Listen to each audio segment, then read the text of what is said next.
پاکستان کے وزیر اعظم عمران خان نے کراچی میں دعوت اسلامی کے عالمی مدنی مرکز میں دورہ کیا اور دورے کے دوران مرکز کے تمام اراکین سے ملاقات کی اور حاجی محمد عمران اطاری صاحب سے گفتگو بھی کی۔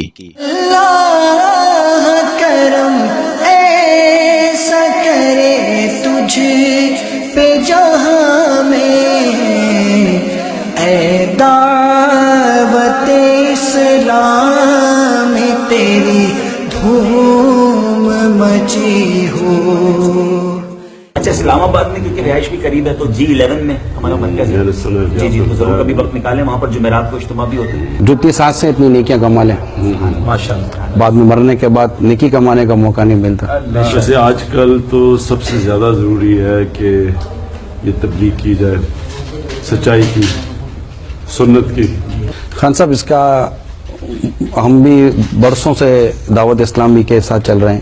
مجھے 91 میں چینج ہوا ہوں اور دعوت اسلامی میں نے جوائن کی ہے۔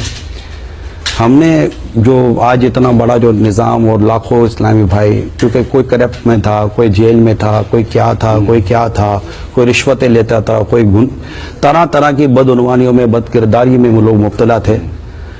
ان میں جو چینجز آیا نا، جو میں دعوت اسلامی کے پلیٹ فارم سے بات کرتا ہوں، اس کی بہت بنیادی بات یہ نظر آئی کہ ہمارے امیر علیہ سنت کے بیانات، نیکی کی دعوت اور ان کی سب تبلیغ کی وجہ سے جب لوگوں کے دل میں خان صاحب خوف خدا پیدا ہوا نا، اللہ کا ڈر، اب آپ اکیلے میں ہیں تب بھی آپ نیک کریں گے، لوگوں میں تب بھی آپ نیک کریں گے، اور اللہ کا ڈر قائم ہوگا تو ظاہر کہ قیامت کی پرسش کا ڈر آئے گا کہ مجھے پوچھا جائے گا قبر میں ہے، حشر میں۔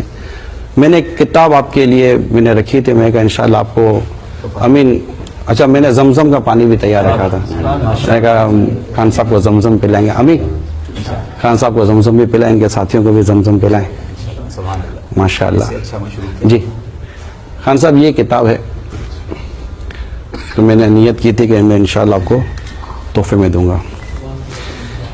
کیوں اس کتاب کو آپ نے چوز کیا؟ اس کی کوئی وجہ؟ اصل میں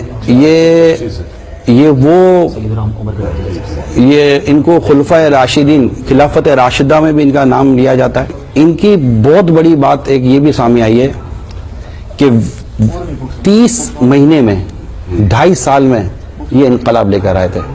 یہ زمزم شریف ہے،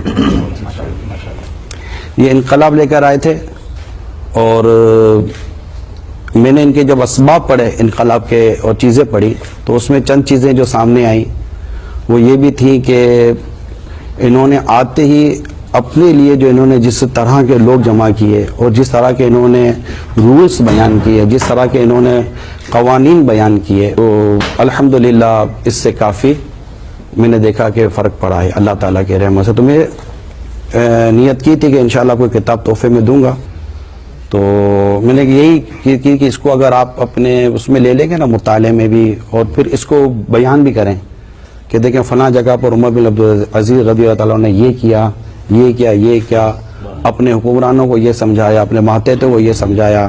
لیڈر کے لیے ایک زبردست نہیں، کامیاب ریاست، کامیاب ادارہ، کامیاب لیڈر بننے کے تمام تر میں سمجھاؤں کہ مدنی پھول قرآن و حدیث اور خلفۂ راشدین کی، خلفۂ اربعہ کی روشنی میں اگر میں دیکھوں اور آقا صلی اللہ علیہ وسلم کی سنت مبارکہ کی روشنی میں دیکھیں تو ان کی سیرت میں، اچھا پھر اسلام کے پہلے مجدد ہیں، اسلام میں کم و بیش 100 یا اس کے آس پاس مجدد آئے ہیں، ان میں یہ اسلام کے پہلے مجتہد آئے ہیں، یہ مجدد تھے۔ ہر صدی کے آخر میں اللہ تعالیٰ ایک مجدد پیدا فرماتا ہے جو دین کے معاملے کو درست کرتا ہے۔ ان کی مشاورت کے تعلق سے کچھ آپ فرمائیں کہ ان کی مشاورت میں کون سے لوگ تھے؟ خوف خدا والے اور علماء، پھر ان کی مجلس کا یہ عالم تھا شاہد بھائی کہ ان کی مجلس میں یہ علماء کو دیگر کو بٹھا کر موت کا وعظ سنتے تھے، موت کا وعظ سنتے تھے اور اپنے لوگوں کو سنواتے تھے تاکہ وہ دل میں خوف خدا پیدا ہو۔ کوئی اچھا مسلمان بن گیا تو وہ اچھا شہری بھی بن جائے گا، وہ اچھا انسان بھی بن جائے گا، وہ کرپشن سے بھی۔ حاجی عبداللہ دل میں خوف خدا ہی نہیں ہے صحیح تو آدمی کیا کرے گا؟ خان صاحب، یہ غیبت کی تباہ کاریاں کتاب، اس کی ہمارے معاشرے کو بہت زیادہ 1800 ایگزامپلز ہیں اس کے اندر، کہاں کہاں ہم جملہ ایسا کہے جاتے ہیں جو غیبت ہو جاتی ہے۔ اس میں مطالعے کو ضرور اس خان صاحب کے ساتھ جانی چاہیے کہ مطالعے میں رہیں۔ اللہ کرم